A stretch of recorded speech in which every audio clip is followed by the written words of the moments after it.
இப்படி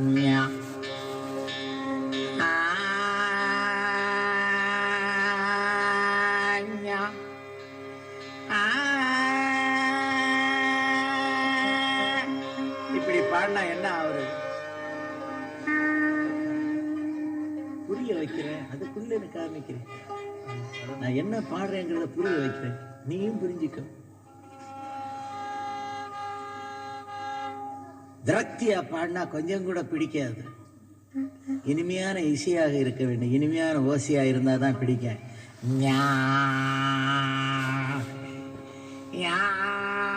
சில பேர் இப்படிதான் வித்வான்கள் பாடுவாங்க மேடையில் உட்காந்து.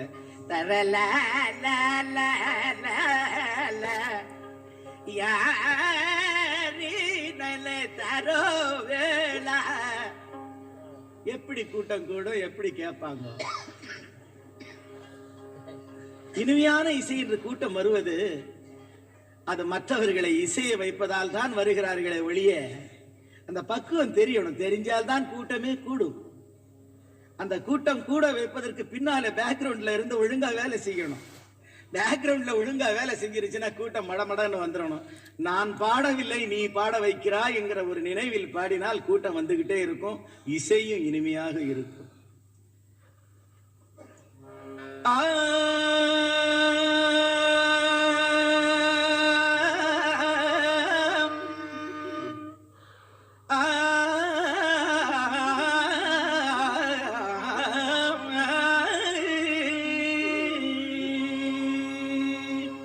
இப்பதான் என் சேதுபதி நினைவு வருது.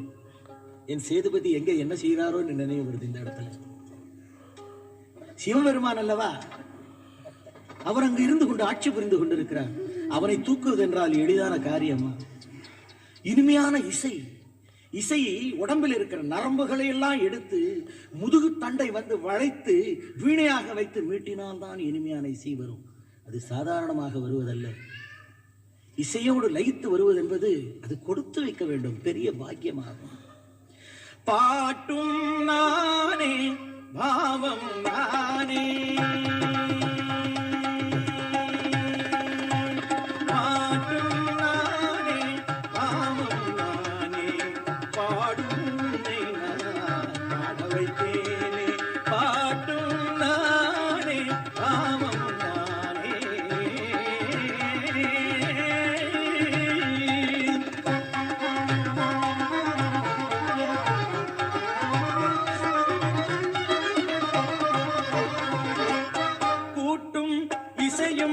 கூத்தின் முறையும் காட்டும் என்னிடம் கதை சொல்ல வந்தாய்.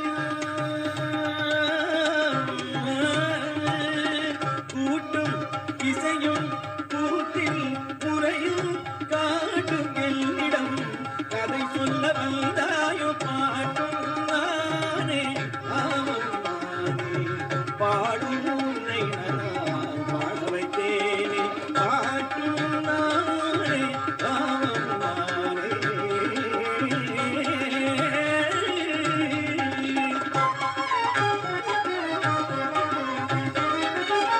அசையும் பொருளில் இசையும் நானே, அசையும் பொருளில் இசையும் நானே, ஆடும் கலையில் நாயகன் நானே.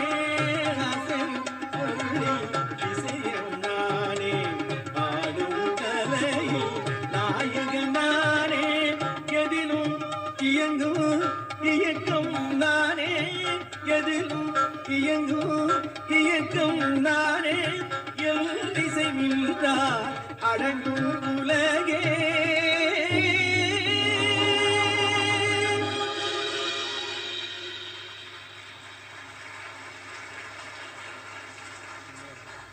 நான் அசைந்தால் அசையும் அகிலம் எல்லாமே,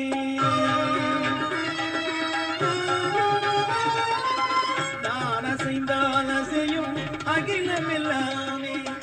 அறிவாய் மனிதாவும் ஆடவம் பெரிதான், நான் அசைந்தால் அசையும் அகிலம் எல்லாமே.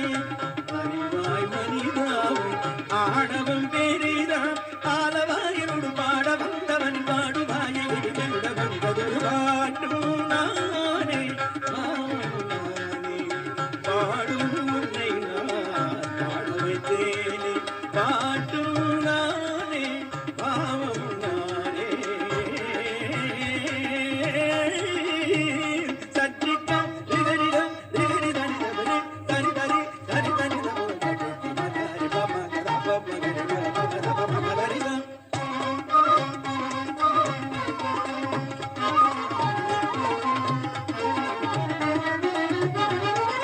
சகரிக சரி நிதரி நிததா தரி தரி தப பாப நிதரி